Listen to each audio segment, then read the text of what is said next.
Gini, saya bahagia sekali. Tapi di lain via saya sangat sedih kalau memandang wajah Anda. Ya Allah, musake Tuhan. Jadi ini serius ya. Jadi sebelum nanti kita ngomong Nabi Dholim itu,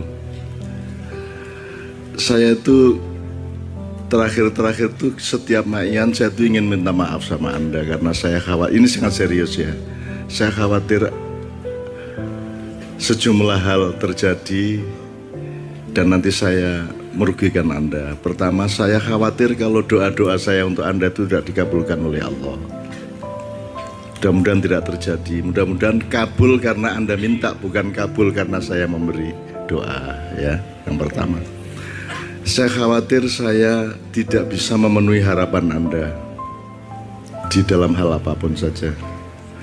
Saya khawatir saya tidak melakukan apa yang seharusnya saya lakukan, dan saya melakukan apa yang seharusnya tidak saya lakukan. Ini idiom ini pakai idiomnya Abu Bakar As-Siddiq yang menyesali sejumlah hal tentang Ali bin Abi Thalib. Abu Bakar mengatakan, saya melakukan 5 hal yang seharusnya tidak saya lakukan kepada Ali, dan saya tidak melakukan 5 hal yang seharusnya saya lakukan kepada Ali, dan itulah kesalahan saya kepada Ali. Kemudian tidak tercoverlah konflik-konflik yang bermacam-macam sehingga sampai hari ini kita menanggung akibatnya, pecah belah tidak habis-habis sampai hari ini. Tuh. Jadi saya khawatir Anda itu salah sangka kepada saya. Saya khawatir Anda itu ngikut saya. Padahal Anda punya diri Anda masing-masing dengan sejarah dan kedaulatan Anda masing-masing yang tidak sama dengan saya. Sehingga kalau Anda menjadi penganut saya khawatir itu mencelakakan Anda. Terus ada banyak sekali yang saya sedih. Saya khawatir kalau Anda terlalu ngelihat saya, terlalu ngikut saya, nanti Anda nasibnya kayak saya loh. Saya ini kan orangnya tidak cocok sama hidup ini. Saya itu tidak kompatibel sama NKRI, tidak kompatibel sama industrialisasi, globalisasi, peradaban 7 abad dari 14 sampai 21, saya itu tidak kompatibel. Saya tidak mengatakan saya tidak cocok atau saya tidak selera, tapi saya itu memang tidak accessible kepada seluruhnya itu. Jadi saya itu kesini itu supaya nambah jumlah orang yang jangan sampai bernasib seperti saya. Gitu loh. Jadi saya kan tiap hari ketemu sampean semua. Ada yang karyawan di hotel, ada yang anak Grab, GoFood, apa meneh iku rek, ngono-ngono iku lah, sambrek lah. Ada yang supir taksi, ada yang apa. Kalau saya ini kerjaan Anda kan macam-macam. Dan saya mencintai Anda semua, saya mendoakan Anda semua nikmat dengan hidup Anda masing-masing dan tidak diganggu oleh bayangan yang tidak-tidak. Oleh karena itu nanti saya akan kasih PR kepada Sabrang, karena saya ini tidak kompatibel sama generasi milenial. Saya itu sudah terlalu jadul lah, sudah terlalu lama saya. Lagunya tadi saya tidak apal. Iku mang seleng tas long tas sulung karo gak apal saya. Jadi saya itu betul-betul merasa kasihan sama Anda, tidak tega saya. Jangan-jangan Anda tertipu oleh saya. Jangan-jangan Anda tersesat karena saya. Jangan-jangan Anda menjadi lebih sengsara karena saya. Oleh karena itu saya berpesan, apapun yang saya omongkan itu jangan ditelan mentah-mentah dan jangan diikuti begitu saja. Anda harus jadikan setiap informasi ke dalam diri Anda menjadi milik Anda yang diramu dengan keadaan Anda. Kemudian Anda ambil keputusan dengan kedaulatan Anda masing-masing di dalam keutuhan dan keseimbangan sedemikian rupa sehingga Anda tidak menjadi pengikut saya, tapi Anda menjadi pengikut dari keyakinan dan pikiranmu sendiri. Itu ya Mas ya. Ini saya sangat serius di mana gue saya tidak punya pengikut, dan semua orang juga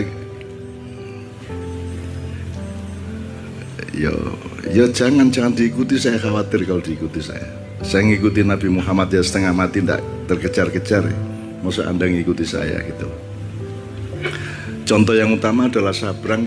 Sejak kecil dia tidak punya naluri untuk mengikuti saya, sehingga nalurinya tuh bantah itu kecil gitu.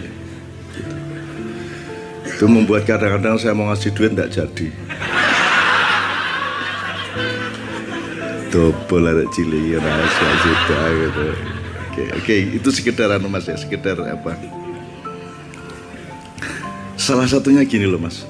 Anda ini hidup di Indonesia yang kayak gini.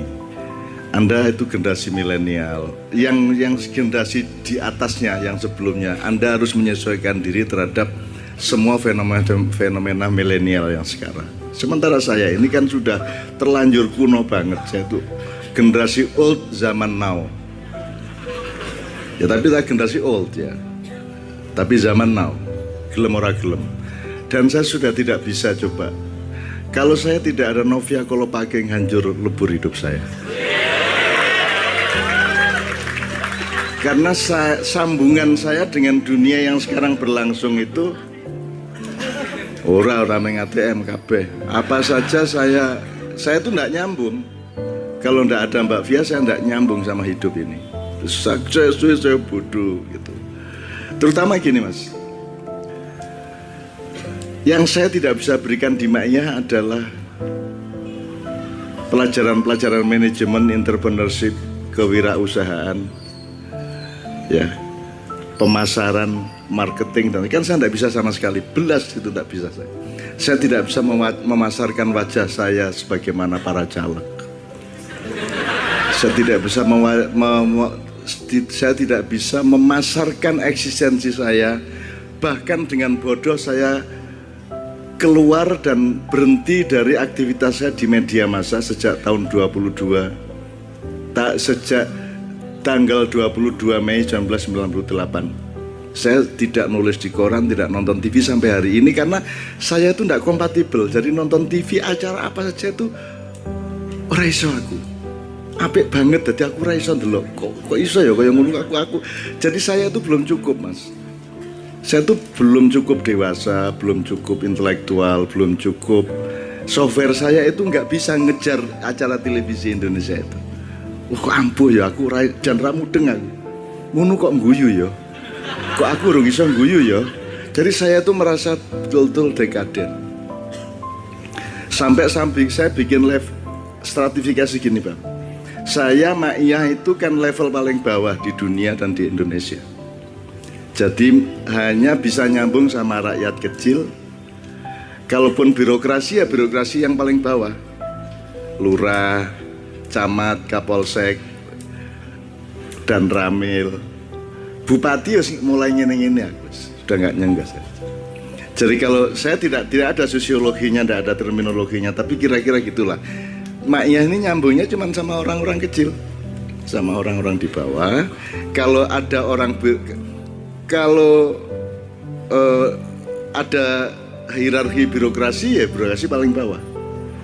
Nah, nyambungnya sama kiai-kiai kecil di desa-desa. Tapi begitu mulai ketua cabang udah tidak nyambung sama saya tidak nututi, Mas. Sudah canggih mereka. Jadi saya paling bawah, di atasnya nanti ada ketua-ketua cabang, terus ada bupati, ada gubernur gitu ya. Terus di atasnya lagi ada aktivis, anak-anak mahasiswa yang pinter-pinter ya toh, yang ngerti teori bermacam-macam. Terus ada LSM, ada gerakan mahasiswa, ada seniman gitu ya. Itu saya nggak ngejar lagi, udah itu 2 tingkat di atas saya. Dan yang paling tinggi yang saya tidak mampu ngejar adalah teman-teman wartawan. Nggak nyambung sama sekali saya sama wartawan. Jadi saya ingin ngasih tahu bahwa KC ini sudah 20 tahun itu loh, nggak pernah berhasil. Sehingga tidak seorang pun wartawan tahu bahwa ada KC 20 tahun di sini. Itu aku ngerti ya. Jadi aku nggak punya kata, nggak punya bahasa. Piye carane ben aku mengkoyo pungguk merindukan rembulan. Gitu. Jadi saya nggak bisa. Kemarin saya di acara Hari Pers Nasional di Surabaya, moderator saya itu dulu Red Bell Tempo, Mas Wahyu Muryadi. Mas Wahyu itu dekat sama saya sudah lama. Saya juga dulu pernah jadi mentor atau trainer wartawan di zaman tahun 70-an awal. Tapi gimana ya cara ngasih tahu bahwa saya ini bukan seperti yang dia kenal gitu loh. Bahwa saya ini temennya Doni, itu nggak bisa tahu dia. Bahwa saya ini temennya, bahwa saya ini di KAC itu pernah di Kompas diberitakan di KAC gini, Pak ini mengatakan gini. Terus endingnya acara Kenduri Cinta itu juga dihadiri oleh budayawan MH Ainur Najib. Kompas loh. Jadi saya juga teman-teman wartawan di Jogja, Kedaulatan Rakyat, Tribun, Solo Marhen, apa itu enggak. Saya gimana ya? Kok saya enggak punya bahasa? Saya tuh ingat jadinya. Oh, pantas. Dulu Marquesot itu enggak bisa dipahami siapa-siapa. Ketika 2 tahun dia Marquesot di rumah saya. Itu kalau sudah ada diskusi mahasiswa, terus Mas Seho datang sambil bawa tang, bawa obeng gitu ya, dia anak bengkel ya. Terus ngomong, jari sopo Indonesia gak ngono iki kurek, oh taek kabeh iku ngapusi ngono. Nah, teman-teman mahasiswa yang sedang diskusi tiba-tiba diam, cep. Karena ndak bisa memahami Marquesot. Apa ini Marquesot ngomong apa? Marquesot kalau di level yang sama dengan saya, wong dia satu level sama saya, sama orang kecil, aku paham dia. Dia seorang filosof, dia seorang yang utuh kepribadiannya segala macam. Dia jelas filosofi hidupnya, jelas hulu hilir dari nilai-nilainya sangat jelas. Tapi dia tidak bisa dipahami, gitu loh. Dia sok paham aja kepada Marquesot, sok paham kepada dunia mahasiswa, sebagaimana saya sok paham kepada Indonesia. Padahal saya kan tidak paham kepada Indonesia. Gitu. Oke teman sekalian, jadi sebenarnya saya sangat serius ya dengan gelo saya ini. Kan saya ini ndak bisa ngajar. Sekarang yang coba Anda lihat di seluruh Jakarta, Anda lihat ke daerah-daerah, Anda lihat ke Jogja. Itu berapa ratus ribu pengusaha, sekian kelas dari atas sampai bawah. Semua orang entrepreneur yang baik, semua orang pengusaha yang baik. Sementara saya, sekeluarga saya, Sabrang juga, itu ndak bisa dagang. Padahal kalau Anda entrepreneurship-nya tinggi, Anda tidak hanya bisa menjadi punya perusahaan, Anda juga bisa punya sekolahan banyak. Syaratnya Anda harus punya naluri dan manajemen dagang yang baik.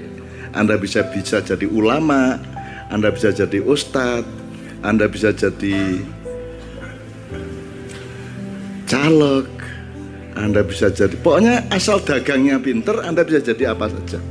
Lah saya ini tidak bisa apa-apa belas. Jadi saya juga tidak pernah menuntut diriku akan pernah menjadi apa. Tidak akan pernah, mergo anjene gak iso belas, tidak bisa saya. Itulah yang saya sesali. Jangan sampai Anda itu tertipu oleh saya. Aku kira iso apa-apa tenan. Bisa saya itu mendoakan. Itu pun saya panik kalau tidak kabul gimana ya.